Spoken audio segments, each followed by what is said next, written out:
Namaste, welcome to the study of the Dharma Pundarika Sutra. Now, before we start studying today's verses, let's quickly practice our 9 to 0.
Okay, so continuing to read from where we left last time, the Dharma Pundarika Sutra. Furthermore, Shariputra, these bhikshus and bhikshunis who declare they have already attained arhantship.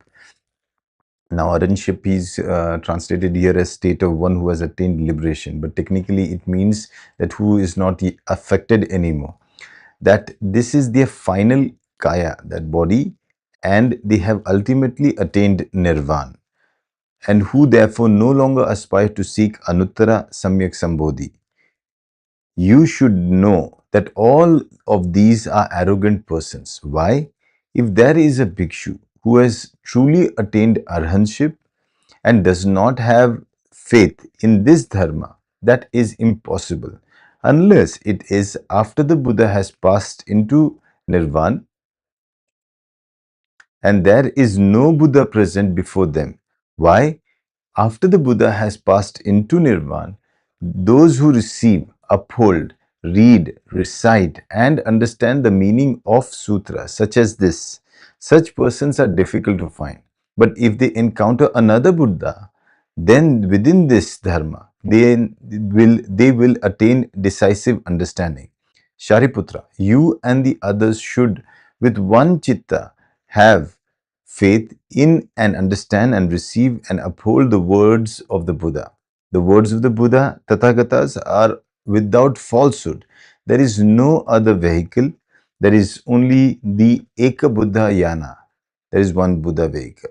Now here he's saying that if one thinks that he has attained arhantship, now he has attained and there is nothing more to attain. There is nothing called anuttara samyak sambodhi left for me to attain. Such a person, Buddha is calling, is already an arrogant person, because such a person does not have faith in the words of the Buddha himself. So here again, you have to understand it's all a process. There are no different means. In sense, there are methodologies, but when it comes up to the path, path is always going to be one, and that is the Eka Buddha Yana, the one Buddha vehicle that will lead everybody to the same destination. There cannot be different destinations. Yes, everybody is in a different conditional state, hence the methodologies, the systems would be different, but the ultimate destination is all going to be the same. At that time, the Bhagwan, wishing to restate this matter, spoke this gatha. Bhikshus and bhikshunis, harboring arrogance, upasaka filled with conceit, and upasika lacking faith, such fourfold assembly members numbering 5,000, unable to see their own faults, deficient in their precepts, protecting and excusing their blemishes. This is the small wisdom. And they have departed. They are the chaff and the husks of the assembly. Because of the Buddha's majestic virtue, they have gone. These persons have little merit and virtue. They are not capable of receiving this dharma. This assembly now has no branches and leaves. There are only those who are genuine and true. So the sorting is being done. when Buddha is teaching a highest teaching, those with inferior, small, arrogant minds are not able to perceive it and they do not understand it. And hence, these 5,000 people have left. And Buddha says they are like those chaff and husk. So, like when you are cleaning up the grains, when you want only the grains and you don't want the chaff and the husk, you just push them from a height down and the wind blows the husks and the shafts away. Similarly, this is right now the state of the assembly that is remaining, which is genuine and true, because all the other husks and the shafts have been blown away. They have left. Continuing, Shariputra, listen well. The dharma attained by the Buddhas through immeasurable power of skillful means. It is spoken for sentient beings. What sentient beings contemplate in their mind? The various paths they practice, the various natures of their desires, and their virtuous and the unwholesome karmas of past lives. The Buddha fully knows all of this, and even then, through causes and conditions, parables, words, and the power of skillful means, causes all to rejoice. So, here, the job of a teacher, the one who is taking the responsibility, the guide, is that he should know the sentient beings. He should know that why they are so, and because he knows the cause and the conditions, and he knows different methodologies, and he is skillful in different ways. Hence, he knows how to help them rejoice in what they are delivering. So, it's the job of a teacher. Sometimes sutras are spoken, sometimes gathas, accounts of past deeds, Jataka stories, that's the birth stories, unprecedented events, and teachings on dependent origination, sometimes parables, and Geya, that's mixed prose and verses, the Upadesha, commentaries for those of dull faculties who delight in minor teachings, who cling to birth and death, who in the presence of countless Buddhas do not practice the profound and wondrous path, who are disturbed by many kinds of dukkha, pain. For them, cessation, that's nirvana, is taught. I devise these expedient means, that's upayas, that's skillful means, to enable them to enter the wisdom of the Buddha. I have never said to you, you shall attain the Buddha path. The reason I never said it is that the time for saying it has not yet come. Now is precisely the right time. The decision has been made to speak of the great Mahayana, the great path. My 9 categories of dharma, these are spoken in accordance with sentient beings. Entering the great Mahayana is the route. For this reason, this sutra is spoken. There are Buddha's sons whose mind is pure, who are gentle and also sharp in their faculties, who in the presence of immeasurable Buddhas have practiced the profound and wondrous path. For these Buddha sons, the Mahayana Sutra is spoken.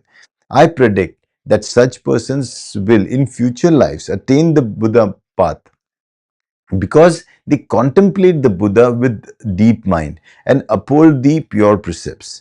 These, upon hearing that they will attain Buddhahood, are filled with great joy throughout their entire kaya, that's body. The Buddha knows the conduct of their mind. Therefore, the great Mahayana is spoken for them. Now, Buddha is explaining why is he expounding this great yana, the Mahayana, and he is telling why. Because now the only faculty of people left are worthy to understand it. The ones who could not understand it have already left. So now I will expound, because when Buddha says to somebody or has not yet told somebody that he is going to he's on the path of Buddhahood, he is going to become a Buddha, he is not told it because that time has not yet come. But when the time has come, he will speak. So a teacher knows the relevance of using the words, the methodologies, the techniques at the right time. Cannot give everything at one shot because people cannot perceive it. If there is somebody who is putting forth a vision, that's okay, he's showing a direction. But when it comes up to teachings, the whole cannot be given in the initial stage because it cannot. You go to a gym, you want to lift 100 kgs on day one. Not possible. You'll have to go with 5 kgs, 10 kgs, 15 kgs. The instructor is going to guide you through the process, because on the one hand, you're lifting the heaviest of the weight, but on the other side, you're building the muscles that are capable to hold on to that weight or lift that weight. So this is a journey of an inferior mind reaching to the stage of the great mind. And that's what Buddha is talking about and telling that that is why he's speaking of Mahayana now. Next. Shravakas. Shravakas means basically the early disciples or bodhisattvas. Whoever hears the dharma expound even so much as a single gatha, without doubt, all will attain Buddhahood. Throughout the Buddha lands of the 10 directions, there is only the one vehicle, Dharma. There is no second nor a third, except for expedient means, skillful means, spoken by the Buddha, using only provisional names and designations to guide sentient beings. So he's saying that all that I have done till now, that everybody is going to attain Buddhahood. I have segregated based on your conditions. It's like on a tree of say mangoes. The when the farmer plucks the trees, plucks the mangoes from the tree, there are some that are big, there are some that are small, some that have ripened, some that are still raw. He knows, he sorts them out. Does it mean that the ones that are small are not mangoes, or they're not going to be as tasty as the ones that are big? They all are going to be the same in terms of taste. The reason he sorted them out is because that was how he wanted to segregate, so that he could deal with them differently. Okay, similarly, when you're dealing with people, when you, as a teacher, you're dealing with sentient beings, you know there are different category of people because they come from different conditional states, and hence to deal with everyone in different ways is the skillful means of a teacher. And Buddha is just telling that how he handles both the Shravakas, the Pachekas, and the Bodhisattvas. And he knows that he uses these different means called the yana, the methodologies and vehicles, and he calls them as different vehicles. But at the end, the ultimate thing is there is only one vehicle, that is the great vehicle, the Mahayana. Proclaiming the wisdom of the Buddha. For this reason, the Buddhas appear in the Loka. So the ultimate reason for the Buddhas to appear in the Loka is because, one, they have taken a vow to help sentient beings, and then when they appear in the world, they fulfill their vows. They actually live by the vows. Only this one thing is real. The other two are not real, true. Ultimately, the small vehicle will never be used to deliver and liberate sentient beings. Of course, when you have moved up to a greater level, the lesser things, they do not matter, because now you are at a higher level. For example, again, the gym example, when you are able to now lift 100 kgs, would you rejoice in 5 kgs and 10 kgs? No, you still want to go for 100, 105. The journey is towards greatness. It will never go down towards the inferior or the lesser vehicle, because that vehicle is, the smaller one is already now become a part of the greater, and there is no more smaller left. So Buddha is saying, when I have talked about the other two vehicles, they were the Shravaka, the Pacheka. These were, now once you are on the path of Bodhisattva, these two are already included in it. They are not separate from it. And hence when you become a Buddha, you already are part of, included the Shravaka, the Pacheka, and the Bodhisattva. You have included all three. And at the time of Buddhahood, you have merged all the vehicles. Then there is no vehicle left. There is only one, and that is the path to Buddhahood. The Buddha himself abides in the great yana, that's the Mahayana. So he's telling that once you reach that stage, even the Buddha abides in the same, in accordance with the dharma he has attained, adorned with the power of samadhi and the prajna. Through this he liberates sentient beings. So because he has attained it, he is able to now help others attain it. Having himself realized the unsurpassed path, the equal and the universal dharma of the Mahayana, if the small vehicle were used to transform even a single person, I would then be falling into avarice and greed. This is not permissible. If a person places faith in and takes refuge in the Buddha, the Tathagata will not deceive them. He also has no thought of greed or jealousy and has ended all the unwholesome things in the Dharma. Therefore, the Buddha alone throughout the 10 directions is without any fear. The reason for a Buddha to be fearless is because there is no greed, no jealousy, no competition. The only and only purpose is to help beings. And when you have that very clear insight into what you're doing and why you're doing, fearlessness is just a quality that happens to you. So, adorning my body with the marks, radiating light that illuminates the world, honored by immeasurable beings, for them the seal of the true mark is spoken. Shariputra, you should know, I originally established this vow. I wished that all beings would be no different from myself.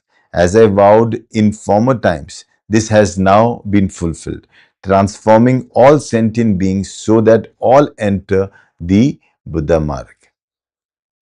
If I encounter sentient beings and teach them all the Buddha mark, those without wisdom become confused and bewildered and do not accept the teaching. I know that these sentient beings have never cultivated the roots of virtue, are firmly attached to five desires, and because of delusion and craving give rise to kleshas, that's the afflictions.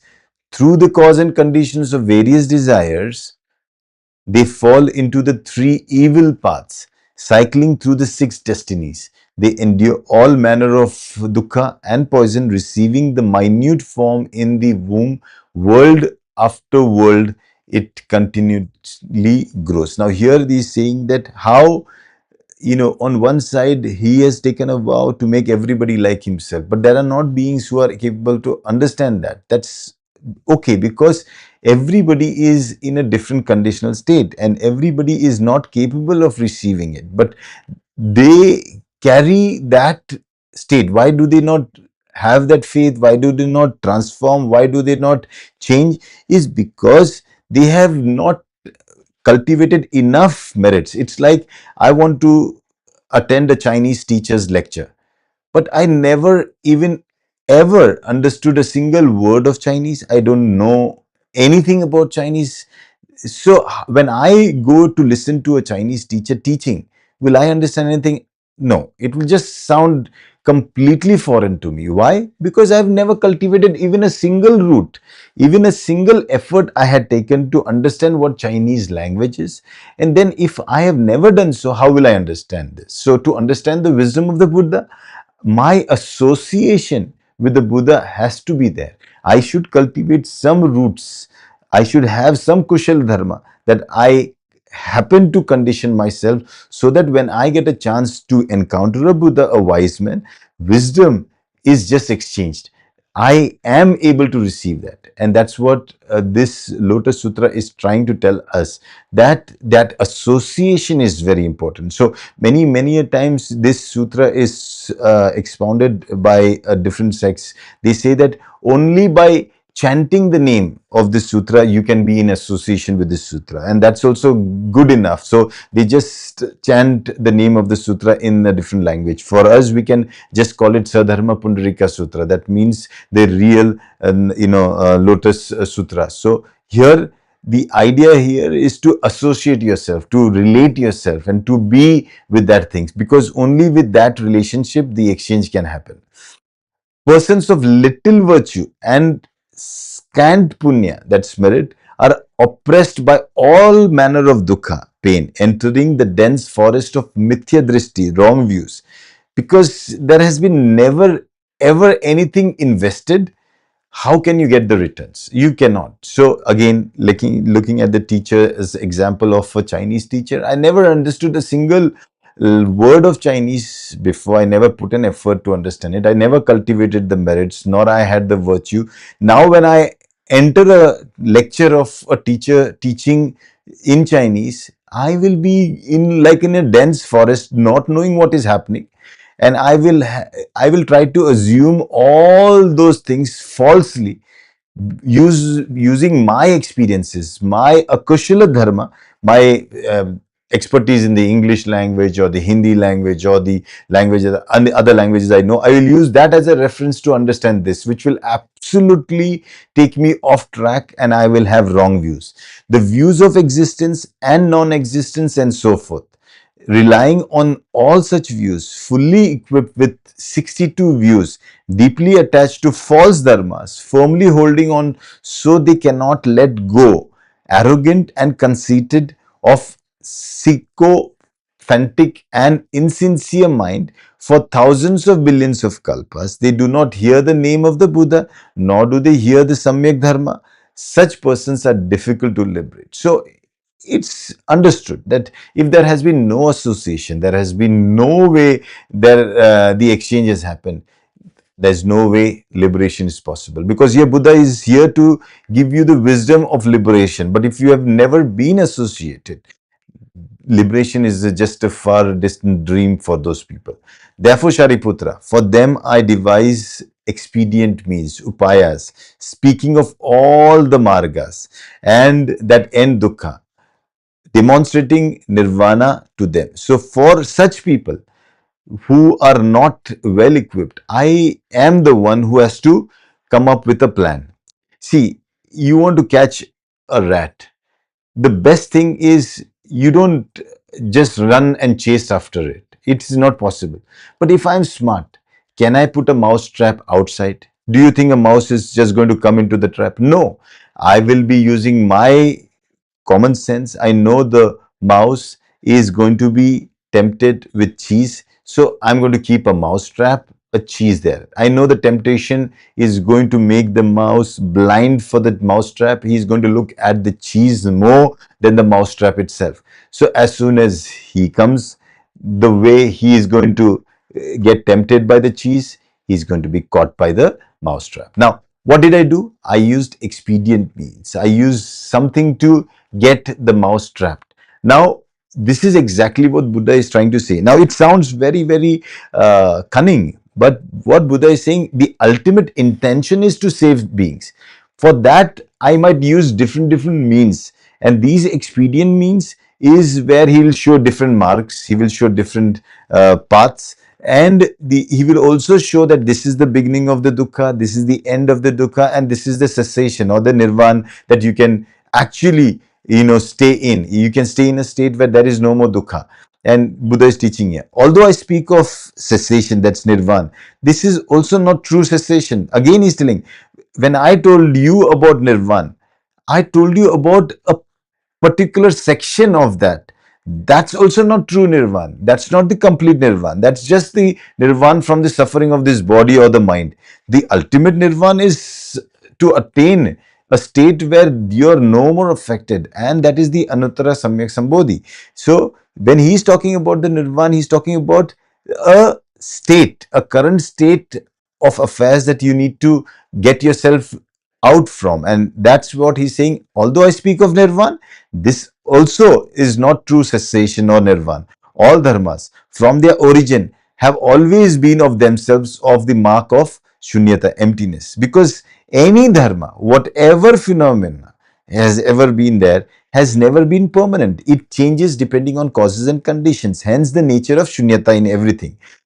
When a Buddha's son has practiced the path, in future lives they will attain Buddhahood. So at the end, he is also assuring that one who is going to practice on the path of Buddhahood, they will attain Buddhahood whatsoever happens. They are ultimately going to gain the benefit of Buddhahood. I have the power of upaya, that skillful means I open and demonstrate the teachings of the three yana, three vehicles. So my methodology of upaya is using the three yanas. I use the Shravaka, I use the Pacheka, I use the Bodhisattva, ultimately to give you what? To give you Buddhahood. So if you go to a college, the first semester, the second semester, the third semester is ultimately to help you to reach the completion of your course. So when you have cleared all those, what happens?